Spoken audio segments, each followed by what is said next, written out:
Hello, Deborah, and I want to thank you for this opportunity to interview you for the Hunt County Cotton Museum. My name is Betty Franklin, and today's date is October the 29th, 2019. And I'm excited. Tell me about your life growing up in Hunt County. Oh, I'm excited too, just to have this opportunity that you all thought enough of me to ask me to do this.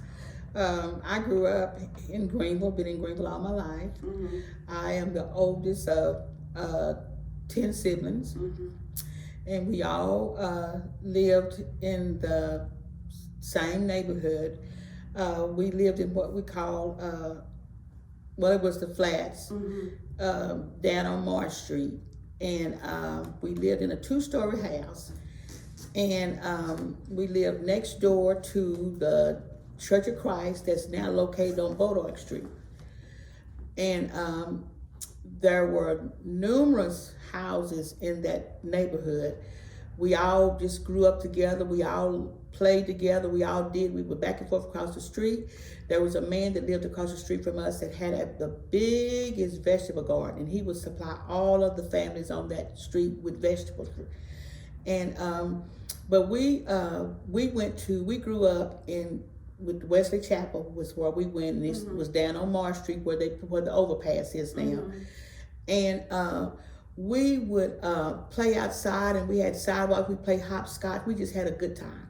Uh-huh. And our house was, like I said, it was a 2-story house, and we all lived in that 2-story house. Our house was the first house on that block, in that area, in that neighborhood, that had a indoor bathtub and bathroom.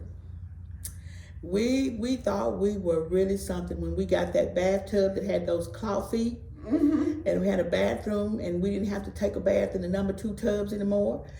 And we had a bathroom, and we could go in that bathroom, and we had a big back porch out in the back because there were houses behind us too, because my mom lived in that house behind us.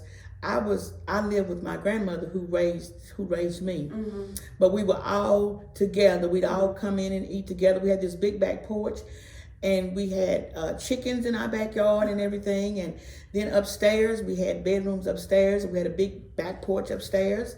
And we just had a good time with me and my sisters and my brothers, and then the other kids in the neighborhood. And then we would have what we call jack parties, where the other girls that would come in, and we would take time, we'd go from house to house playing jacks. Mm-hmm. And we called it our jack club. So we would do that, and we played hopscotch, and we just did a lot of things. But then down in the down on Johnson Street, that wasn't where they would say colored folk, but it was where there were black businesses. There was a laundromat down there. Mm-hmm. There was, on one corner, there was a grocery store that was run by this Caucasian man. Mm-hmm. Then on the other side, there was another grocery store. Then there were the beauticians. Miss Dorothy Taylor had a beautician down there. She was a beautician down there. The place was owned by a lady called that was named Miss Luella. And inside there was Miss Dorothy's beauty shop. And then Miss Luella had like a little cafe in there where people would come in and buy sandwiches and different things like that. And it was just a joy to have. Then we had then there was Wesley Chapel Church, and then we had on the other side of Wesley Chapel Church was a cleaners that was run by Mr.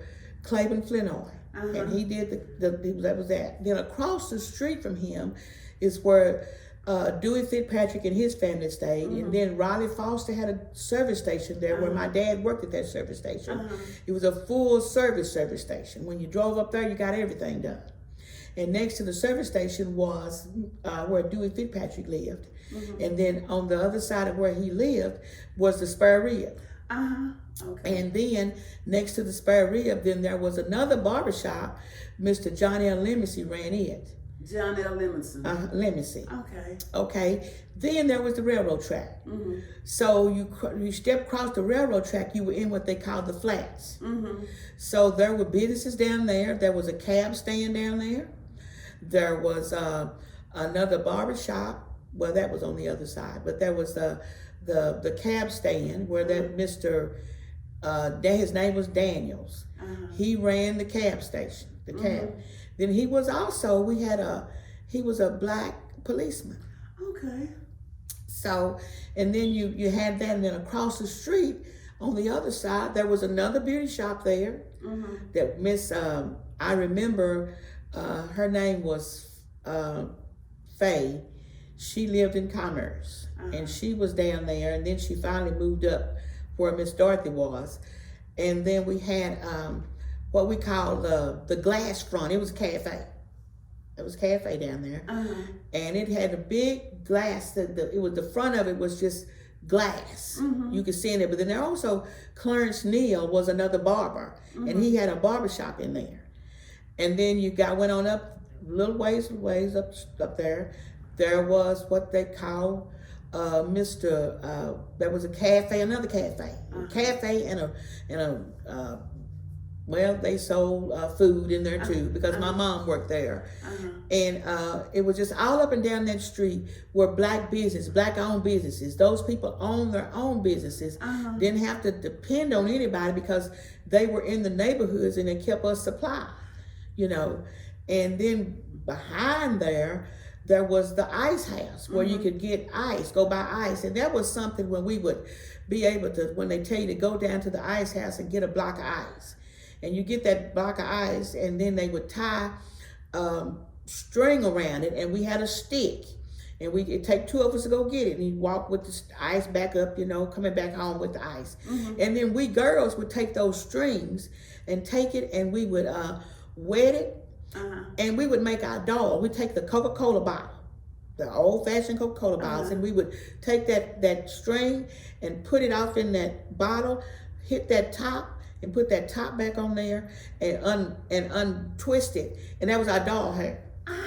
And we would have the biggest time with that. Then we would also, we used to roller skate. And then when we got tired of the roller skates and they got where we couldn't use them anymore, we'd take them apart, because the roller skates were the ones, not like what the kids have today, but they were in two pieces, and they had a screw, and you screwed the screw, you know, and you could make it any size you want to make it. Well, when we got through tired of that, or somebody throw them away and didn't want them, we'd take them and get us a piece of wood, a piece of 2x4, about like that, make us a skateboard. So we made our own fun. You know, we had our own fun. You know, we just did lots of things. And ride bicycles up and down the street. And then we would go from the bicycles, we would go down on Bodog Street to the flour mill that's still there. And we would ride through that tunnel. You know, just riding through the tunnel as fast as we could, you know, letting the wind blow, you know. And we would do that, and then we would go on the other side of one of the houses up in our neighborhood. There was a big field. And we played baseball. We have a baseball, softball game every day. We would have to get out there and play ball. And we had baseball teams. Each part of town had their own baseball team. We were East Hill, so we were the East Hill Sluggers, and the girls was the East Hill Sluggettes. And I was the pitcher on the team. Now, just imagine me pitching the ball, but I was the pitcher. Jim Dennis was our coach. And I don't remember who coached those boys, but we would get a bang out of playing against Darktown, against Coontown, you know, Cottage Hill, you know, because we were not really, I know me and my siblings, we were not really permitted to go, not that they were bad places. We just were not allowed to go to those parts of the town, you know. We had to stay in our own area, you know. Our mother just didn't allow us to just be roaming like that, you know. But we would get to go out to Carver Park and play ball, you know, and everything. And then when we would do that, we would just and I went to school. I won't talk about going to school. Oh, I'm so excited about this. It's just so much stuff, because down on, I'm sure whoever you talked to told you about the funeral home that was down on that corner. And there were houses up there. We played with those kids. And, you know, some of our teachers stayed in our same neighborhood. And that was what was exciting. Some of our teachers went to church with us, you know. So it wasn't like now when you see kids, now they see you in the store, it's like, oh my God, she's in the store. well, we have to eat too. But we were surrounded by our teachers and everything. And we went to Fred Douglass. Mm-hmm. There was no school bus. My mom, we were always fortunate. My mom had a car. She would take us to school and drive us out there and let us out. But we had the biggest joy of getting to walk home with the other kids. And we'd walk home, everybody walked together. But we didn't have to worry about stuff happening, and everybody knew who belonged to who. So you would do, and my mom, it was like I say, it was 7 of us girls. And my mom used to buy fabric from a lady that used to come through the neighborhood. Her name was Miss Spencer. And she would buy fabric by the boats. And so she would have this lady that lived out on Lee Street make us dresses. Well, we had all of us had to dress the same dress, just different sizes. Didn't get wasn't no hand-me-downs. We wore those dresses, and we would do that. And we just had a good time, and then we also had what we would do, we would go and we would have the time when we not only did the school, and I was fortunate enough to have some of the best teachers when I went to Fred Douglass. My first grade teacher was a lady by the name of Miss J.T. Mosley. She lived next door to the school. She was an old lady, but she would sit up and we would go to lunch and we come back and she would sit up at the back of the class and she would sit there and eat peanuts while we took a nap. But we had a cafeteria at our school, and it wasn't nothing like eating those chicken fried steaks and mashed potatoes. I mean, real chicken fried steak, real mashed potatoes and gravy. And when you got to the 5th or 6th grade, you got to be able to work in the cafeteria. Okay. And you get free meals then when you work in the cafeteria. You get to get free meals, And we enjoyed doing that. And I had, for my 2nd grade teacher, I was fortunate enough to have Isla Mae Gilstrap as my 2nd grade teacher. Wow. She was my 2nd grade teacher. And back then, they would have us, or would they have maybe 2 grades in one class. Miss Gilstrap taught me 2nd grade and 3rd grade. She had 2nd and 3rd grade in her classroom. She is the one that I think that got me into arts and crafts, because we did some of the neatest things. Where she would take plaster of Paris, and we go outside and you had to lay down, and she would grease your face with Vaseline. And she'd take that plaster of Paris and she put 2 pieces of paper in your nose. And you lay down and she would pour that plaster of Paris on your face. And she made a mold of our face. Oh, okay. And then she would after it dried, take it off. And we had to let it dry some more. Then she would hull out the inside of it kind of and smooth it. And we got to paint it a bronze color. And then she would I don't know where she would get it from, but she would get hair. And she would take the hair and put the hair on there. We'd have ponytails, just like we wear our hair. And we would take those and they would hang those up in our, we could take them home and hang them up in our house. She would have us we used to do the maypole. That's where I learned how to wrap the maypole. We did that. That was a big thing, May 1. We're going to learn how to do that. Then I think our Miss Rogers was our music teacher. And that's where I first learned the Battle Hymn of Republic. And I would sing that with much pride. Because she taught us to sing that because that's all we knew. So we sang what they taught us. And I can say at Fred Douglass, I got a good foundation. Good. Because when I left Miss Gilstrap's class, I could write cursive writing. I went on to 4th grade. There was Miss Cornelia Gauss. And the one thing that Miss Gauss taught us, she would make us do this every day. You come down that hall running and walking. She said, go back, start over again. She said, because we do not have horses and cows in this school. And she said, and ladies, because Miss Gauss always wore those pencil pleat skirts with stiletto high heels and those sweaters. And that's what she dressed. And she would teach us. She said, you all are young ladies.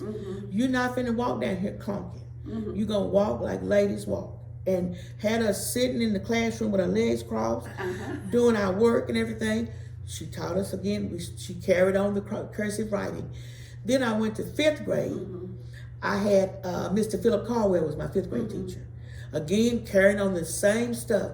We had a club called the 6th grade. No, that was the 5th grade. We did 6th grade. I had Miss Waters, Irma Jean Waters, my 6th grade teacher. We had a club called the 6th grade science club. And we did things. We sold chili dogs. We did everything. Raised money so she could take us on trips. And she would take us. She took us one time to Wind Point Park, and she said, "You will not get in that water. You will not get in the water." I mean, nobody gets in the water. Well, what happened? The boys got in the water. Well, guess what happened? We all got when we got back to school. All of us. Well, at least you saying you didn't do it, but you were there. So we all got a whipping. You know, I mean, and I'm saying whipping, I mean a whipping. I mean a whipping. But I remember the one thing I used to hate about going into Miss Waters' class. We had to learn the present and the past participles. Oh my God, I hated that. But I learned it, and I still know, and I still do it. And that's why I try to correct people when I hear them speaking not correct English. Well, after that, my stint at Fred Douglass, what was going to happen next was they were going to close down Fred Douglass and Booker T. And we were going to be integrated. Well, my mom says, okay,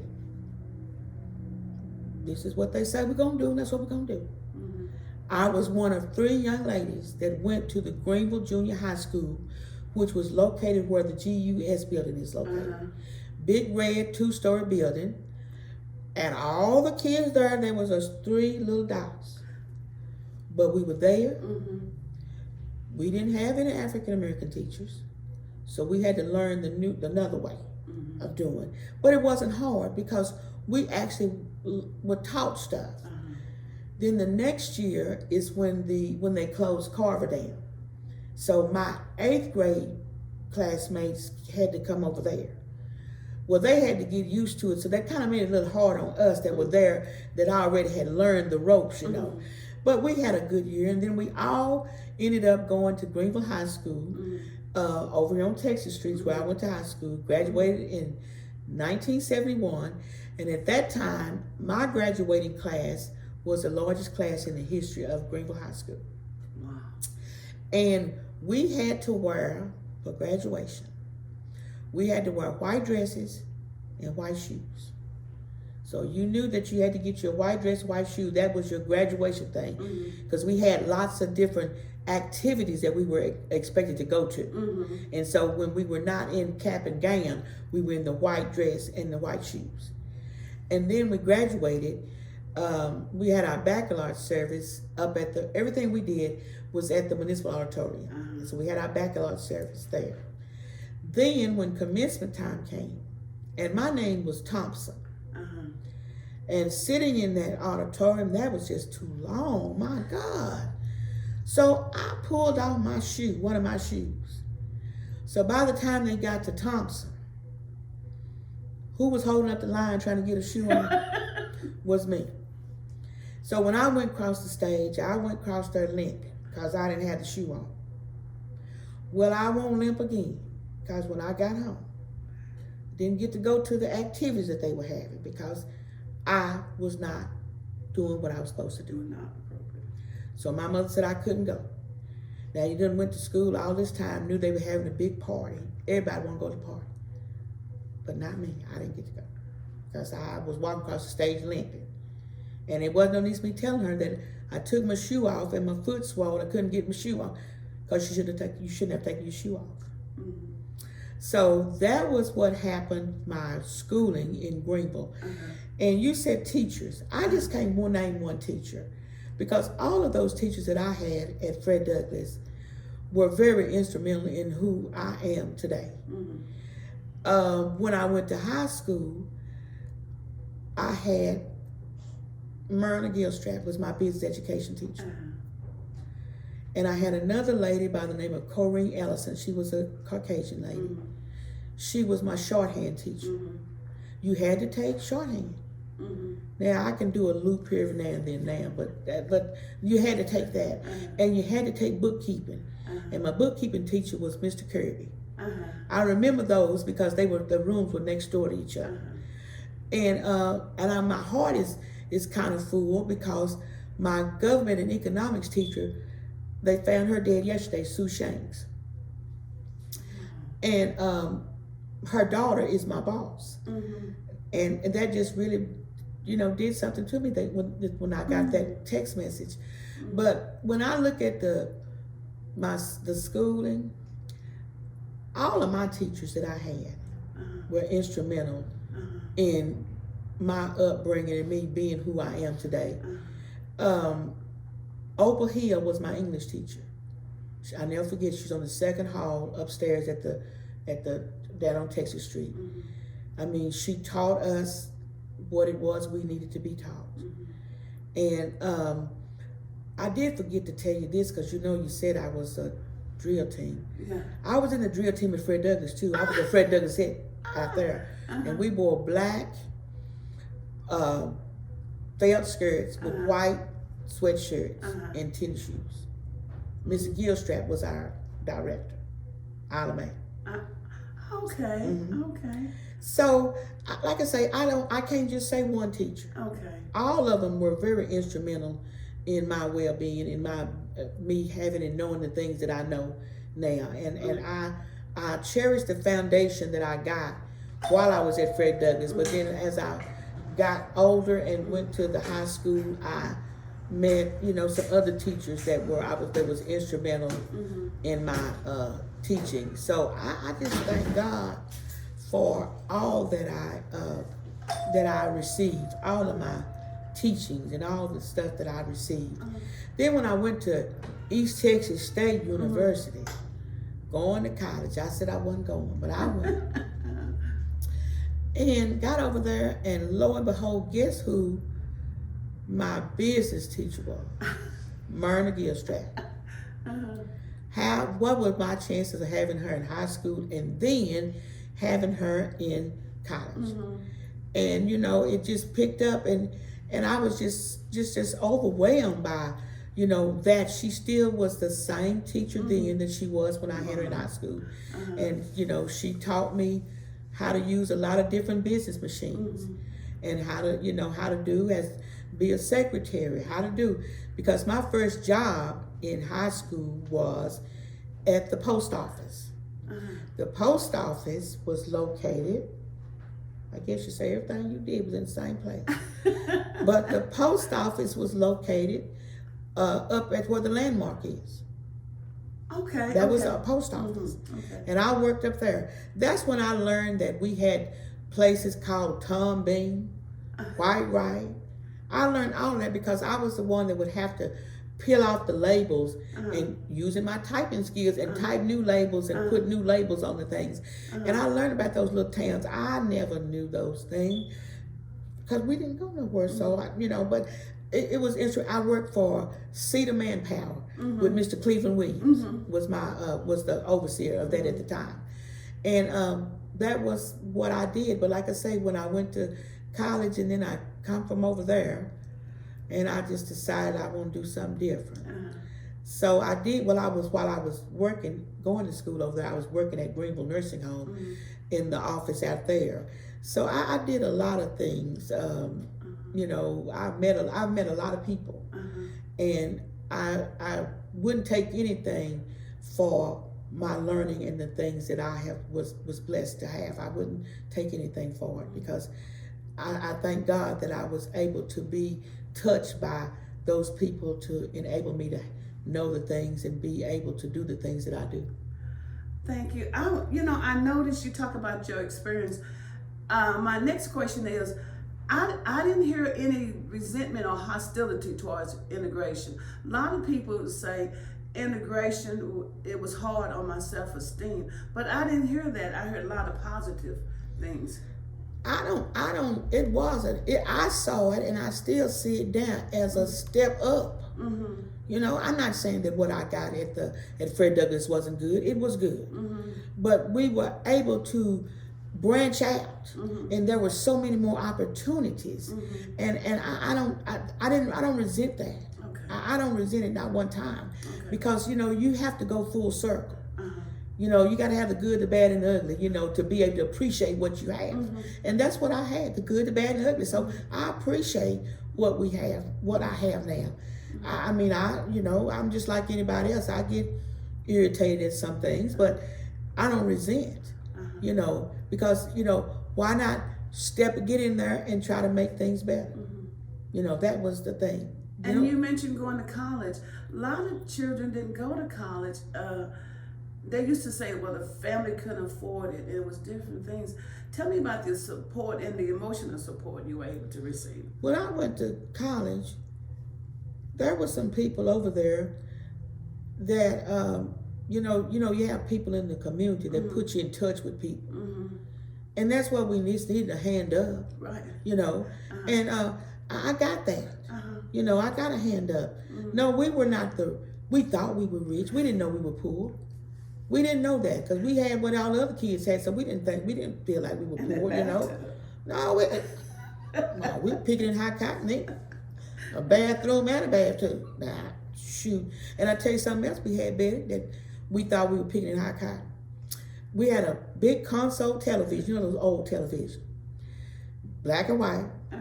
Our couch was red with yellow flowers. Never forget that. Well, my dad came home one day on a Friday, and he had gone downtown to Woolsworth. He had bought some stuff. It was a roll of stuff out like this. He brought it home, and our treat was on Friday nights was to get a chopped beef sandwich from Spare Rib. So he would bring us that home, and you know, when he come home from work. But he'd gone on his lunch break, I guess, and got this roll of stuff. And he came and he took that roll of stuff and he unrolled it.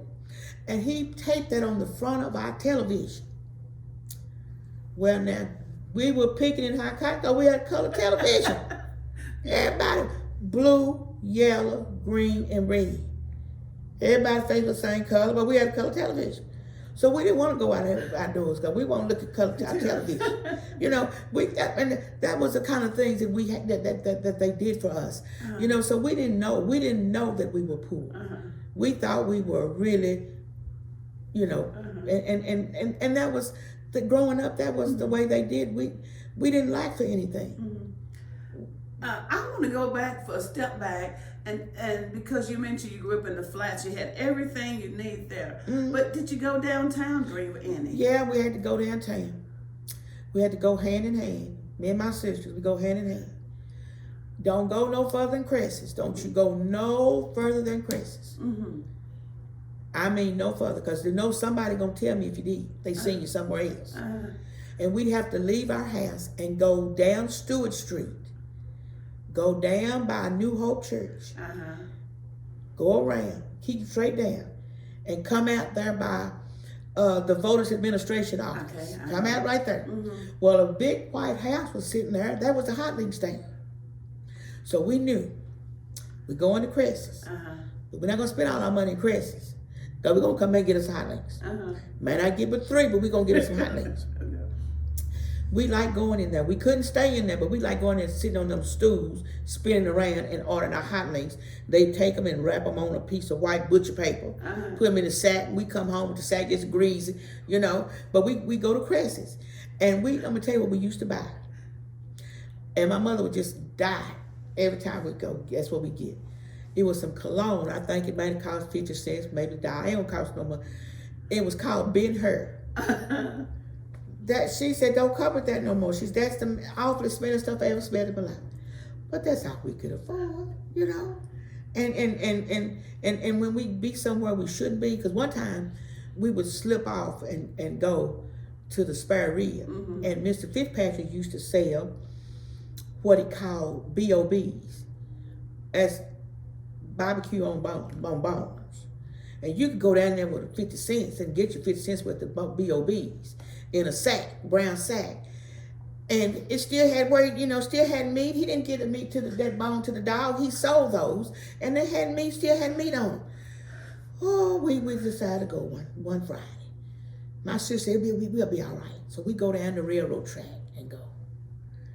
She run over there and get them. She come back. We sitting on the track eating our B.O.B. bones. Well, who did we see coming? Somebody went and told my mother, your girls has done crossed the street down there, and they was on the railroad track. Well, what happened to us? What do you think happened? All the way back up the thing, all the way back up home. But we was fooled, because we had them good B.O.B. bones. I mean, that was one of the kind of things we did. And we weren't ashamed. Mm-hmm. We were really thankful, because I remember the time I asked for a hamburger, and my mother said, we wasn't having no hamburgers. Well, all I want is a hamburger. Well, I got her keys. I never drove a car in my life. But I was going to drive down there and give me a hamburger. Well, I got down there. But guess who was there when I got there? The rest is history. So, but we did things. We just had fun. See, so I don't resent anything in my childhood. I don't. I'm just happy, go lucky. Mm-hmm. Thank God that I was blessed with the things I was blessed with. Mm-hmm. Yes, ma'am. You drove the car to the Give me a hamburger. Mm-hmm. But I couldn't figure out how to turn the corner. I couldn't figure that out. That was amazing to me, how to figure out how to turn the corner. How was I going to turn that corner? I'm driving straight down the street, but I got to turn. How am I going to turn that corner? That's how come she caught me, because, see, she was down there when I got down there, because, see, she knew I didn't know what I was doing. Mm-hmm. But that's okay. It's okay. I can turn the corner now. Okay. Mm-hmm. Like you have a real exciting child. Okay. I can listen for another 20 minutes, but I need to move on. Okay. Okay. Okay. I also know that you are a LASA minister. Yes, ma'am. Yes, and a pastor. You've been a pastor in a male-dominated field. So, tell me some of your challenges. It's funny, strange you would ask that. I just came out of a conference last week, a women's conference last Tuesday, Wednesday, Thursday nights. And that's what it was stemming on, us being in the field that we're in. I became an ordained minister. I received my local preacher's license. I'm a part of the Christian Methodist Episcopal Church, and we have a course of study. And when I professed my calling to my pastor at Wesley Chapel, where I grew up, I had to go before the members of Wesley Chapel, and I was grilled on some things and everything, and then I received my local license. And those local licenses just said that I could, under the auspices of that pastor, could participate in the worship service. And I did that. And then we have what we call the bishop's course of study. It's a 4-year stint. So I went through that. And I had to do a course a year. And every year, when you go to the annual conference, they give a report on you and everything. And my first church, I went there with my pastor then. We went there. He was supposed to preach there. And I went with him. He said, I need you to go with me. So I went with him. And that's where I went. And then the next thing, I went to annual conference. And annual conference used to be 5 days. So I told my car mate, which was Reverend Galen McCurdy, I said, what we going to do when we pack the car, we're going to put on our some traveling clothes, because we got to travel back, home. So I don't forgot what I had on, but whatever it was, we were sitting in that meeting, and they were calling out names of people that were going to be in the ordination service. And I was sitting there, and she had gone out to the bathroom, and I'm sitting there. And when the bishop said, Deborah Hoskins, I like to faint, number one, because I had on my traveling clothes. So I had to get up and go out and find her, and I told her, I said, we got to go to the car. I got to get my clothes. What is wrong? I said, honey, they called my name. I got to go back in there and I got to go back. Well, I received my license as a traveling deacon. Mm-hmm.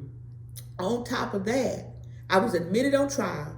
This all happened in one meeting.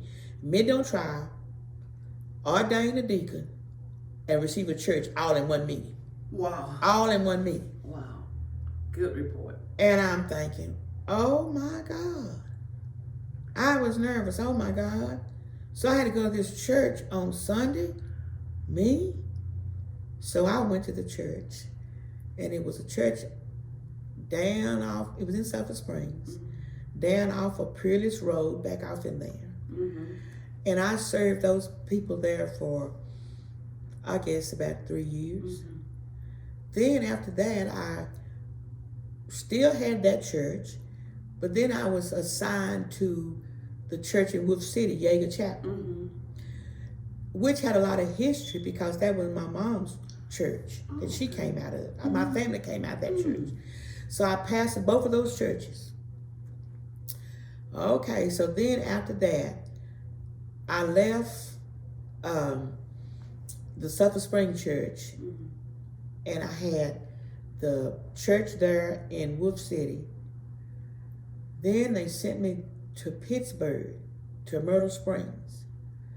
I pastored Myrtle Springs. I stayed there 9 years. Down in Pittsburgh. I drove to Pittsburgh for 9 years. A church that was sitting way back off in there, where all the all-top roads looked the same. But I went every time I was supposed to go. Then I stayed there, and then I ended up where I am now. I'm at Henson Chapel is in Winsboro. Okay. But Presiding Elder had a church in Mount Vernon that the pastor went one time and didn't go back. And the members sat dormant for 6 months. Kept the lights on, kept the gas on, that's what they did. So finally, the presiding elder, who was our overseer, got wind of it. He called me one night and asked me if I could come by his house. He needed to talk to me. I guess. So I went. And he said, I need your help. He said, I have a church that pastor is without a pastor. And I need to know if I can count on you to go there and finish the conference you're at. Well, what was I to say? I said, sure, I'll go. To finish the conference you're at is what he said. Well, I don't guess that conference year is ever going to be over because I'm still there. I have the church in Mount Vernon on the 2nd and 4th Sundays, and I have the one in Winsboro on the 1st and 3rd Sundays. So, and in having that, that's almost like a school teacher. You having to prepare for more than one level of classes. So I have to prepare for 2 different congregations because they're not on the same level. Wow. You know what I mean when I say that? They're just not at the same, you know. So you have to, and that first year I was there, I told them I'm just coming to finish out the conference year as I was asked to do, but I'm coming here and I ask that you just give me a chance and we'll get through this conference year. And like I say, I'm still going.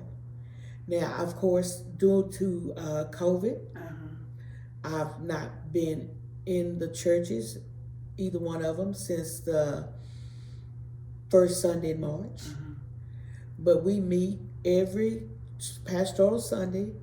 We meet teleconference. Mm-hmm. We have church. My church has moved from my kitchen table to my living room. It expanded, and we have church, and because the church is within us. Right. It's not that building. Mm-hmm. And so I enjoy, and I talk with them time to time during the week, and we, checking on them and everything, because at my church in Mount Vernon, I had 2 that had COVID. And so, I keep in touch, I miss them, and but like I tell them, this too shall pass, but Right. until such time, Mm-hmm. this is what we'll do. Mm-hmm. And we do it, and we just have church like as if we were in the building. See, that's wonderful. So I work on, I am for the East Texas region, which I'm in the East Texas region, and the Greenville, Texarkana district. For the East Texas region, I'm the director of the One Church, One School, and I'm also the representative on my district level for One Church, One School, and that is where our churches partner with schools and do things. Mm-hmm. And I just came out of a conference with that last week. I conferenced all last week, but I enjoy the work of the church. I enjoy it. It and I had somebody say to me one day that they feel that this makes us lazy by not going. If you're doing what you're supposed to do, you're not going to ever be lazy. And we just had a first virtual revival. Wow. That was October 7th, 8th, and 9th. Wow. And we streamed it live on Facebook as well as on Zoom. I mean, that's what's going now. Yes. That's the going rate. This is our normal. So we might as well get ready for it. And I thank God that He has allowed me to touch the lives of people in that aspect. Yes, I've had some times when I would drive home in tears. What do you do when you go and they say they're not going to pay you? Not that I depend on that. I work every day to take care of my needs. But there's the wear and tear. I done had a lot of cars since 1999. The wear and tear on your cars.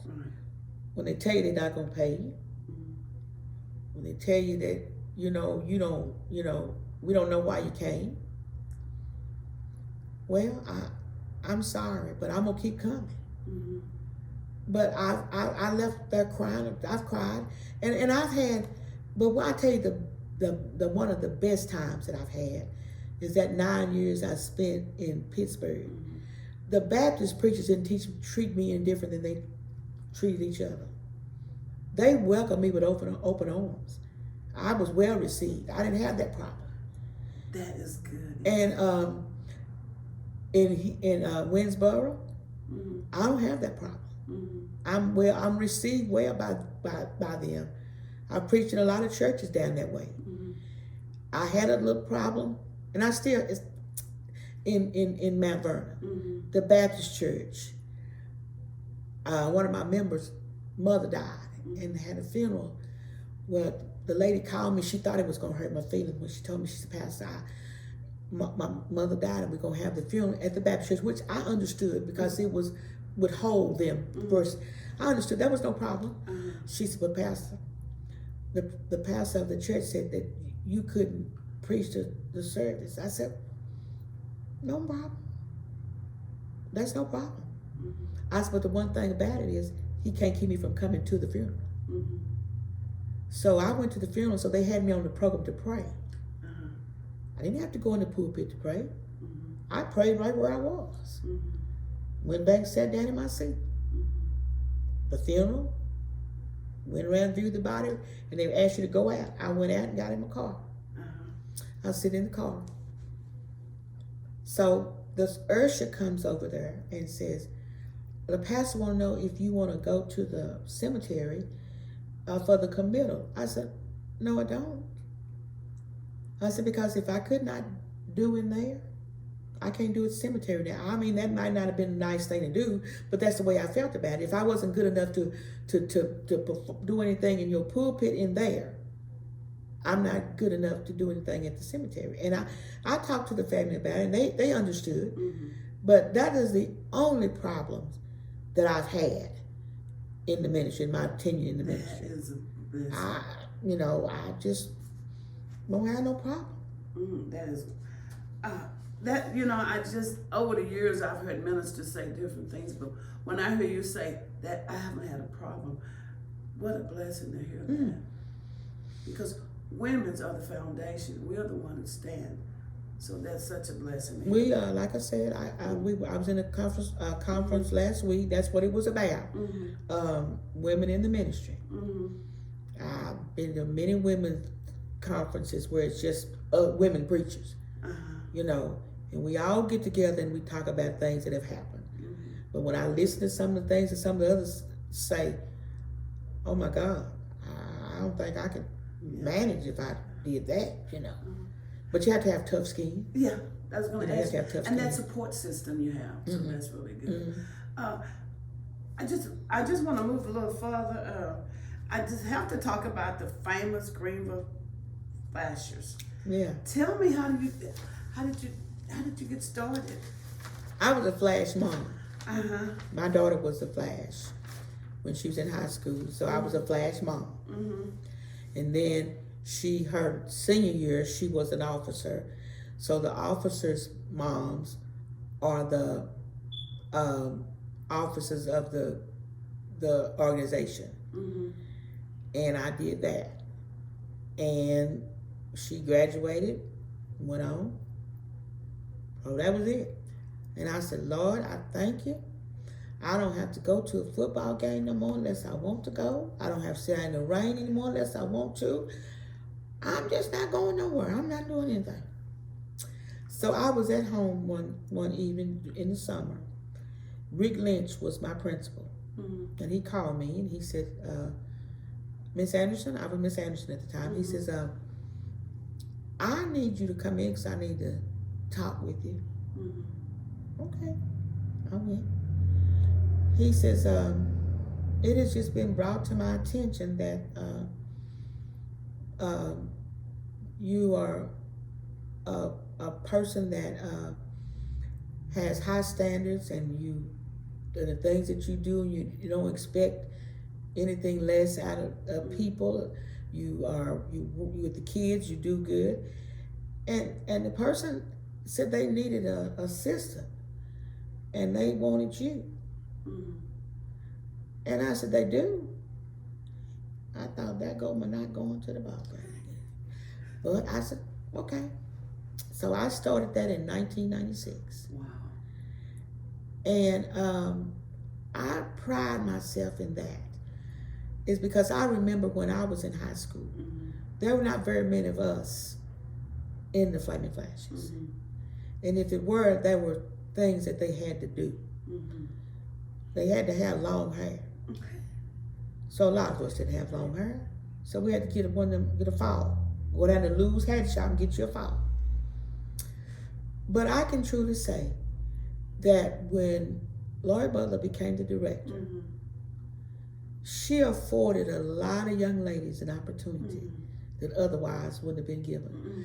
The Flaming Flashes are one of the most diverse organizations at Greenville High School. We've had black officers. When my daughter was made flashes, there were a couple of Hispanic girls, and one of them was one of the officers. But that just wasn't the going thing. But she afforded a lot of little girls the opportunity. Never would let finances stand in the way, because a lot of people say it's too expensive. But she never looked at that, because she always found a way to scratch the surfaces, find sponsors to help with that. If that's what you want to do, you want to be part of, we want you to be a part. So we're going to find a way. And we had, we had our first African-American colonel. That's the red hat and red boots. We had our first one of those. that was a plus. You know, we had black, because my daughter was one of 3 officers her year, one of 3 African American officers. And but we never had a colonel. That colonel, that was the one. You know, everybody want to be the top. You know, we had the one girl that was Lois Jacobs' granddaughter. I forget her name. Chelsea. Okay. Chelsea was our first African American colonel. Wow. Then after Chelsea, we had a little Hispanic girl. Well, that opened the door, I think, for the Hispanics, because if they saw, I felt that they saw, if she can be that, I can be in that. So they start coming out and they start trying out, and they were making it. Oh, that's good. Yeah. So you know, we had a lot of them. You know, we were. It was touch and go there with the black and browns, you know, but we had it, you know, and so the drill team is something. It has, you know, people always say, why you always do the same routine? Well, we take pride in our, hey, look me over, our high kick. That's Gus and L. Davis, who's the founder, and she went on to found the Kilgore Rangerettes. That's Gus and L right there. That's the tradition. And then we do other things, but you have to understand that we are military band, military. So we do a lot of our routines are military. Now we do hip hop and stuff like that for pep rallies, basketball games, but on football games we mainly do those type of routines. We have camp and they are taught those routines, but it is something. It's a sisterhood. We had for Miss Butler's 25th year as a director, we decided we want to do something special. 25 is a milestone. So I put out a call. We didn't have Zoom and all that then. We just now get in touch with Facebook. But it had to be undercover because we didn't want to know about it. Present and past Flaming Flashes. We were going to have a big to-do after the football game. And I got these mothers together and we got to working on it. And we had girls coming from all over. Them that didn't come called on the phone. We really had it. That was a big time because it's a sisterhood. Once a flash, always a flash. You can always count on one another. And each group has something special. You know, but you always, once a flash, always a flash. We always say, smile big, kick high. You know, we can, you know, the red lips is what we pride ourselves on, you know. And, you know, and we made history last year. We had our first male. And like I told him, you're going to have tough skin. But you can do it if this is where you want to be. Wow. And it was, you know, a first, you know. So it, like I say, the flashes, you know, you live and breathe flashes. You really do. It's that thing, you live and you breathe it. You know, they do a lot of community service things. You know, we just do stuff. I see that smile on your face. Yeah, I mean, I love the Flaming Flashes. I love them. Yes, ma'am. This has been a good discussion. How would you, the question of what advice would you give to the youth of today as they go on take on the challenge of the real world? The first thing they got to do is they got to learn to listen. You got to listen. Because young people think that they know it all. Young people think they're invincible. And they have to learn to listen. If you don't know, you ask. You know, don't assume anything. And in order to be all that you can be, you got to give it your best. Regardless of who you are. I tell them all the time, not only give 100%, but you give 110% of who you are. I pride myself on that. My little grandson is 12 years old, and I tell him all the time, in order for you to be the best, you gotta give your best. I said, you gotta always remember that. Give your best at all times. As Dr. King says, if you're gonna be a street sweeper, you be the best street sweeper you can be. Be the best at whatever you do, and just learn to listen, ask questions, sit up under somebody that you can learn from. Because you don't know it all. I tell them all the time, I try to tell you to keep you from making mistakes that I made. That's the same thing I was taught, teaching me things so that I won't make those same mistakes. Always, like you said, I always tell them, walk with your head up. There's nothing down there, but you can walk with your head up, and you can look to the hills from which cometh your help, because your help comes from God. Yes. And I tell them that all the time. Give it your best. If first you don't succeed, try and try and try again. Don't give up. I don't ever give up. I might have to have help, but I don't give up. But this is what I would say to any young person. Don't give up. Just keep on pushing. Striving to be the best that you can be. Thank you so much. This has been such a good discussion. You gave us information on living when you lived as a child and the flats. We've heard so many stories about the flats. You told me about the limitations, and you told me when you went downtown you couldn't pass crest. And there was just so many beautiful things you have shared with us, and we appreciate it. Anything else you would like to add? Family.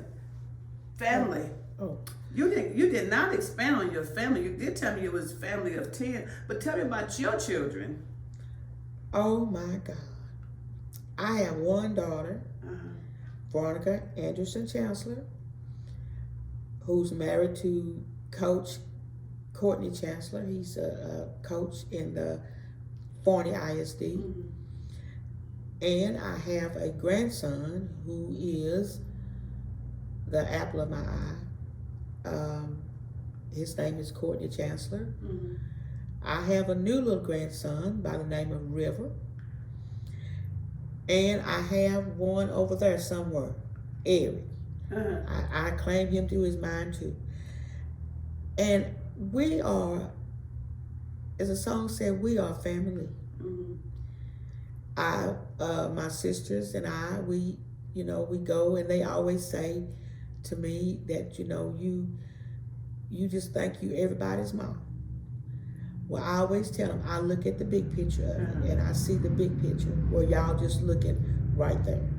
So y'all need to listen. And when I tell you stuff, listen. But my daughter, she is just, everybody says she's a mini me. Because she can be bossy at times. I mean, she bosses me.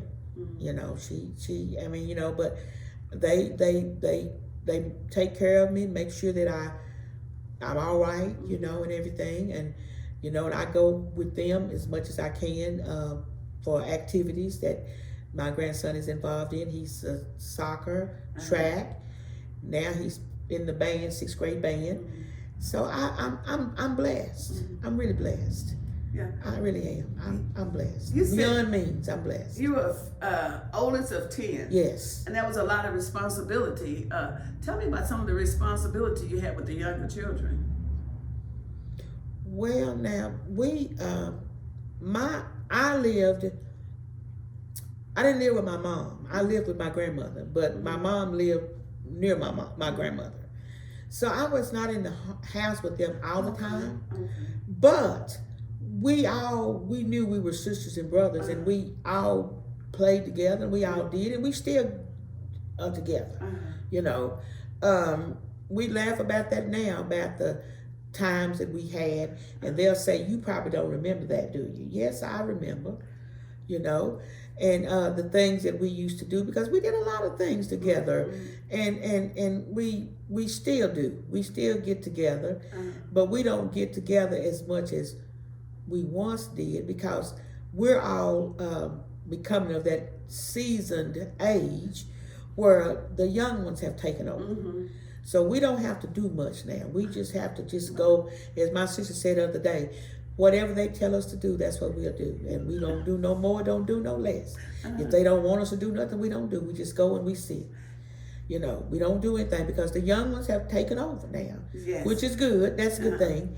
And we let them do, and we just have a good time. That's all we do. Miss Deborah, I'm going to leave the last word for you. What would you like to share that you haven't shared with us during this meeting? I don't know. Let me see. I guess all I can say is that I am a child of the King. And I thank God that He has seen me this far, because I was just blessed 2 weeks ago with the birthday. And I thank God, you know, that I'm still able to move around, still able to get around, and still able to do. I mean, because I'm just a phone call away. Whenever they call me, I go. My sister called me yesterday and said, "Do you want to join the PTA?" Well, I guess, yeah, I do. So I was telling my other sister about it. I said, "Well, I joined the PTA today." She said, "Didn't surprise me." She said, "You, every one of the kids, whether it's the grandkids, whether it's my nieces or their children, you've been in their schooling, you've helped them, and you've done." And she said, "What's the problem? You done started with this new group. Now you joined the PTA all over again." Well, yes, I mean, support. Yeah. I believe in family support. I believe that we, a family that stays together, prays together, stays together. And we have to support one another, because we are a family of my siblings and I. We don't have any cousins. We just have each other. So we have to. Our kids grew up, like my daughter and Emily, Lacey, my nephews, Benjamin and L.A., they all grew up together. You know, so they were like, grew up like, you know, siblings, you know. And so we have a group of each one of them there's a group. There's a group. Age group. And so we just, you know, I just say, you know, we are blessed beyond measures to have what we have. And I just thank God for it. I do. I thank God for all that I have and how He has blessed me. I want to thank you so much for taking your time out of your schedule for this interview. Well, thank you all for having me and thinking enough of me that I was worthy enough to be a part of this. Okay. Thank you.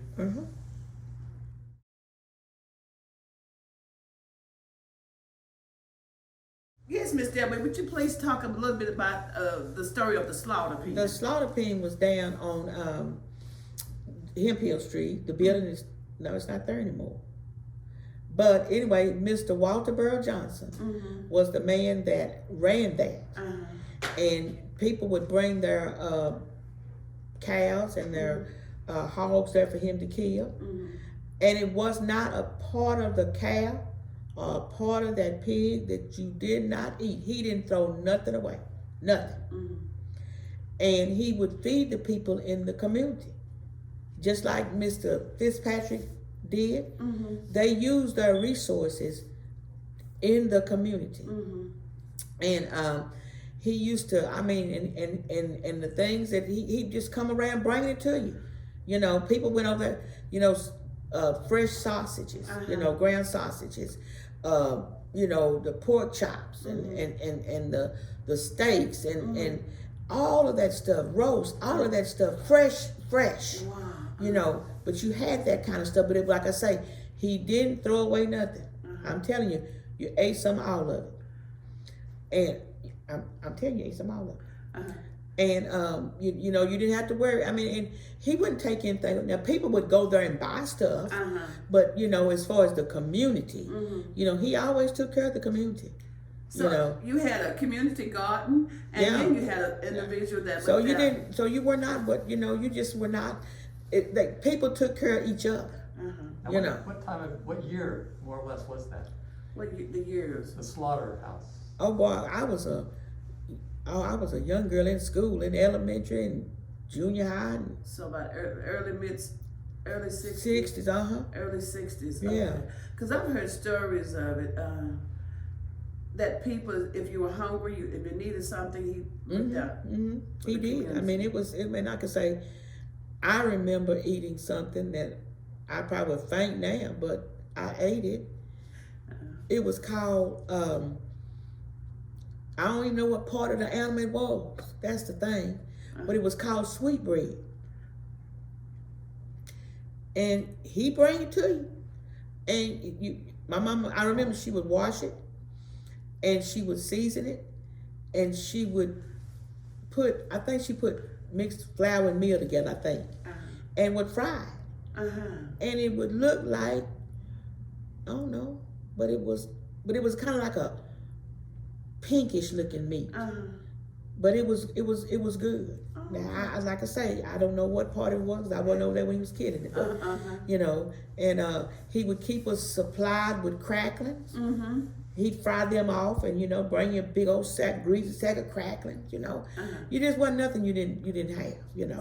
And then while he had that there, across in the pasture, were in front of Emily on Jones Street, on that vacant lot there, was called Miss that lady's name. She had a cafe now.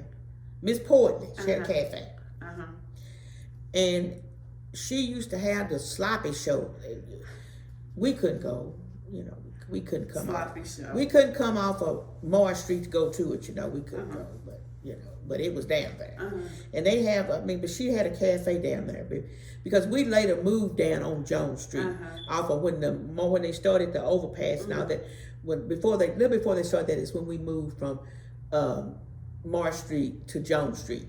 But she had a cafe, and it was booming. It was booming, and everybody, that was the hangout for people. I think every part of town had their own cafe, juke joint or whatever you want to call it. But that was the one that ECA had. But it was. We had a lot of stuff. Those things are rich in history. That's the heritage. That stuff. I don't know of anybody that would be ashamed of their history, their heritage, because, like I say, I'm not, because it was a blessing. It makes you appreciate what you have now, as to what. But like I say, we didn't know we was poor. We didn't know. We just knew that we all had the same dresses. That's all we knew, the same dresses. And it was a treat when we got to get shoes from Stevenson's shoe store downtown, Buster Brown shoes. And when we got to get some Buster Brown shoes, we knew we were picking high cotton. Because see, they had the bootery was down there on the bootery was right there. Let's see, you got it's right in there by, see, you had Taylor McGuire's drugstore, Taylor Brothers, then you had Rexall drugstore. And in there they had the shoe store, the bootery. Everybody went to the bootery. And then they had a store called Stelling. That's where you go buy your dresses. And then we went down, and what else did we get to go? We had a Sears. And we had a Perkins. Now, if you got to go to Perkins Brothers, that's where Perkins Brothers was where the Uptown Forum is. Okay. Now, if you got to go there, you knew you were picking in high cotton then. And you went on down to, there was another shoe store. And then down on the end, there was the Henson Kickernick lingerie store. Then you crossed the street. There was J.C. Penney's, is where the workout place is now. Okay. That's J.C. Penney's. And you're coming down from J.C. Penney's. There was, I forgot about Lou's Hat Shop. You get to go to Lou's Hat Shop. That's where all the hats were. Hats, gloves, and purses. But then if you're on the other side of the street, you had Tannenbaums. I've heard of that name. You had Wolf's. And you had Scalpels. Those were the three women's stores. And if you got to go in there and shop, you still was in high cotton. Then the men got to go to L.O. Hammond's. I remember that one. And then down by Cress's was Jayco's men and boys store. Then Narrow-Moore's Western wear and shoe shop, because we had shoe shops then, where you could take your shoes, get your shoes fixed. Well, upstairs was a store, downstairs was a shoe shop.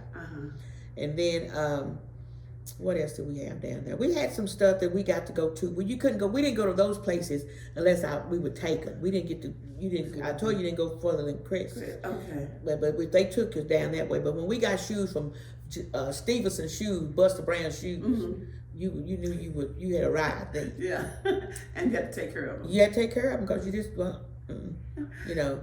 But the heritage, Greenville has some rich heritage. You know, and the things, and I remember when my mom used to go to, we didn't always get things from J.C. Penney's, because J.C. Penney's was kind of pricey back then. But my mother found a place in Dallas that was called Stockton's.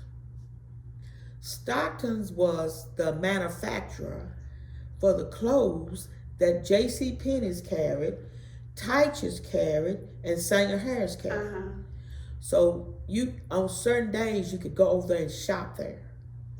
So I had clothes that would come out of there. Wow. You know, and you know, and it was the same thing that they had in the store, but didn't cost as much as it cost in the store. So there were a lot of things. You know, the resources that they found, they did. My mom learned to sew. I learned to sew. My mom taught me to sew. And I could make a dress. Was in homemaking in school. We had to make a dress. Well, I was on the way with that dress. And that lady looked at that dress, and she looked at that, and she tore it all loose. And she said, because you have not followed my directions. My mother taught me how to trace you had your fabric, and you put the pattern on top of it, and you had this stuff, and you mark the darts and things. Well, that's the way the teacher wanted you to do.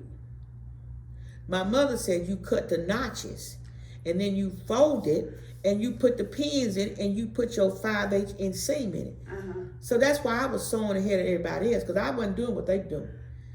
My zipper, I put it in. I didn't use a zipper foot. I put it in like my mama showed me at home. But when that lady tore that dress loose, and she made me iron it, and she said, now you start over with us. I mean, I used to sew and make anything I wanted to make. And so I used to, Emily know, I used to make them shorts and everything. They didn't get shorts for the summer. TG&Y was my place. You know, because learn to use your resources. And that's what I did. And I think that's what makes it better. You know, learn to use your resources. I have to ask this question. And the overpass went over the flats, the black businesses. And when you look at other towns and throughout history, throughout America, you'll notice in large cities, the overpass, and a lot of times, have destroyed some of the business of the black community. What are you feeling on that? Well, there's always room to improve, and I think that, you know, if the people had used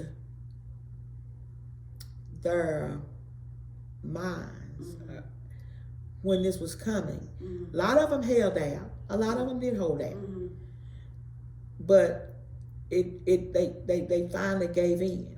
You know, they wanted to stay. You know, but see, they didn't look for.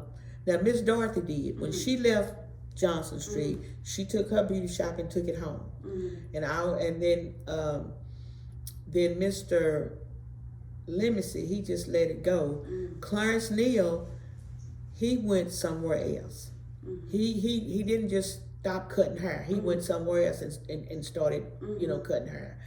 And it bothered me, bothers me now, even still, that we don't have the black stores in the neighborhoods. You know, we don't have those, and those things were vital at that time. The people could go, and you went to the store, and you know, everybody knew you. So you go to So you go to the store and you want to get a pound of bologna and a pound of cheese. charge it. And on Fridays, you go in and you pay your bill.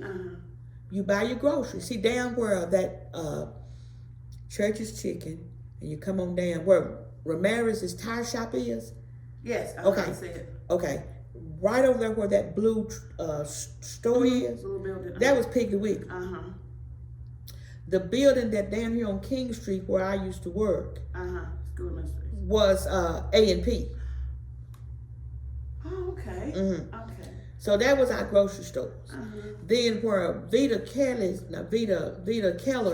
daycare is, Yeah, right. was S&H Green Stamps. I remember that. Because you get your S&H Green Stamps at Piggly Wiggly's.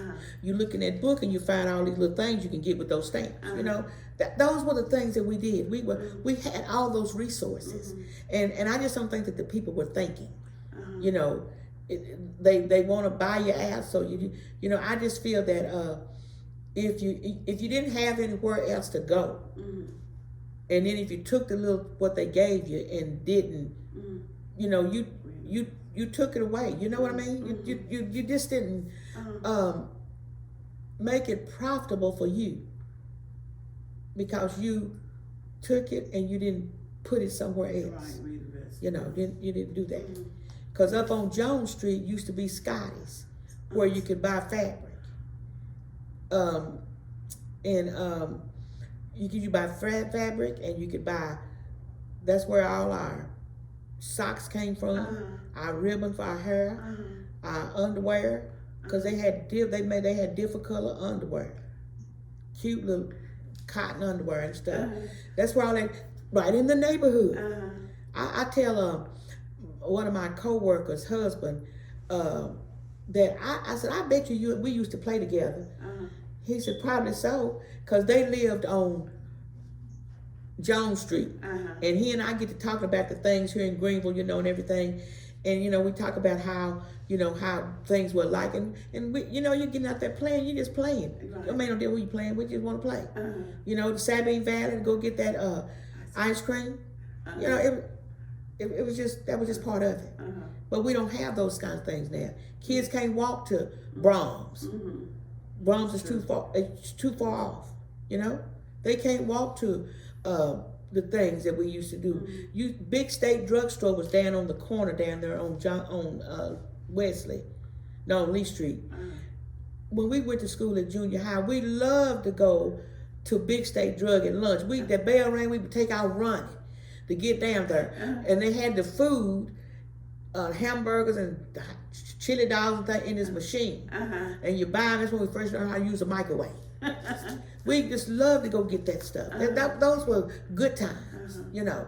So I just think, you know, Greenville has a rich history. It's just need to scratch the surface, but especially the African Americans. You know, whether they don't want to talk about it, it brings up bad memories, but that is history. And, you know, we had it all.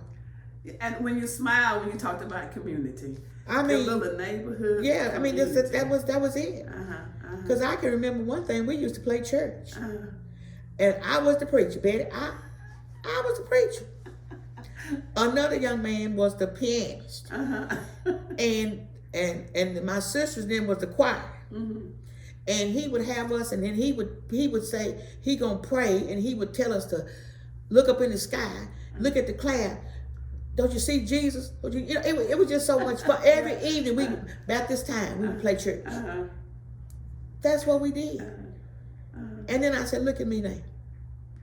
I was a preacher back then, now look at me now.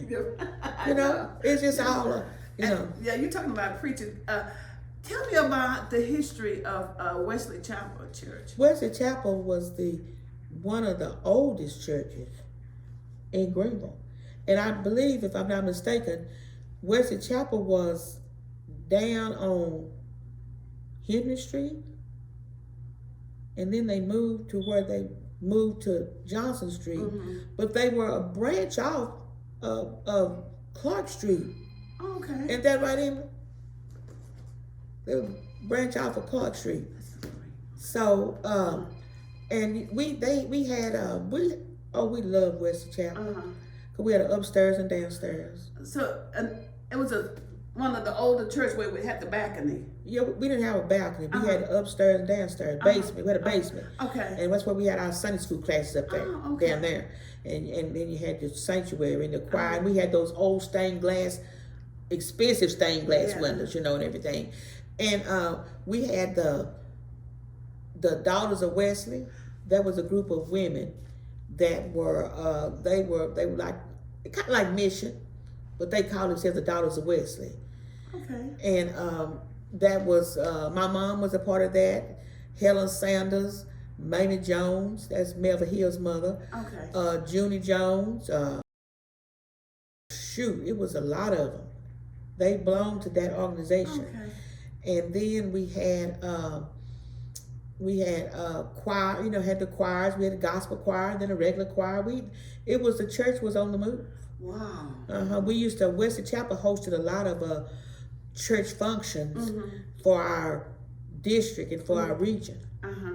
They hosted a lot of those. You know, we were one of the on our district, one of our big churches. Okay. Yeah. Okay. I know it still stands today. It's over in Washington. Yes. Yes. We thank God for a man by the name of Mr. J. Campbell Merrill. When we sold the church to the railroad for the overpass estate, Mr. J. Campbell Merrill came along and gave the church that land that the church now sits on.